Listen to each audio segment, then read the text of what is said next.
Mana shu rolikni ko'ring. Bu rolikdagi bo'lgan holatlar mana bizning hayotimizga juda tegishli bo'lgan holat hisoblanadi. Xulosasini birga chiqaramiz. Tomosha qiling. Мне поручено защищать вас и никому другому. Скажу честно, вас хотят отправить на электрический стул. Понятно. И вы совсем не волнуетесь.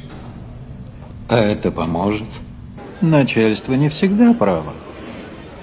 Но оно все равно начальство. Вы никогда не волнуетесь? А это поможет? Но, Рудольф, разве нет вероятности...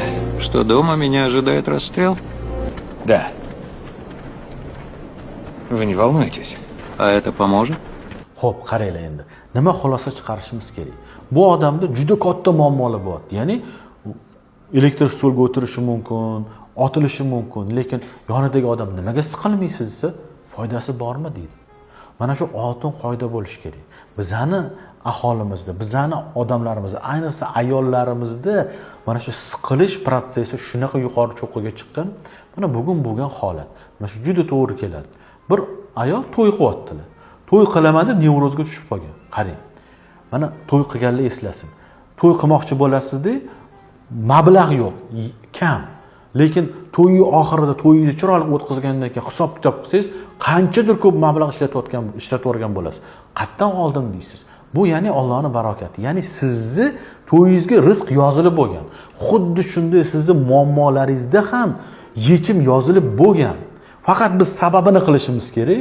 Bo'ldi, qolgani yechimi yozilgan. Lekin afsuski bizning eng katta muammoimiz nimada? O'ylayveramiz, siqilaveramiz. Va buni natijasida nima orttiramiz?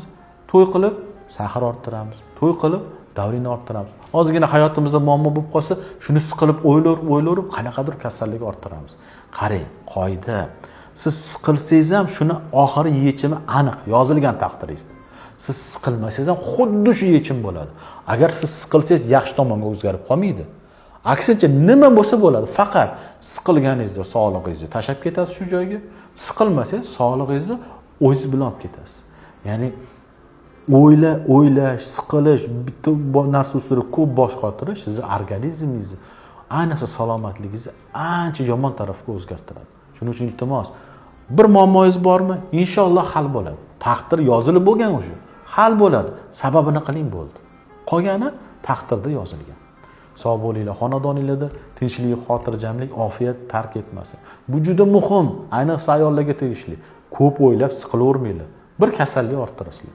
Yaxshi kunlarda ko'rishaylik.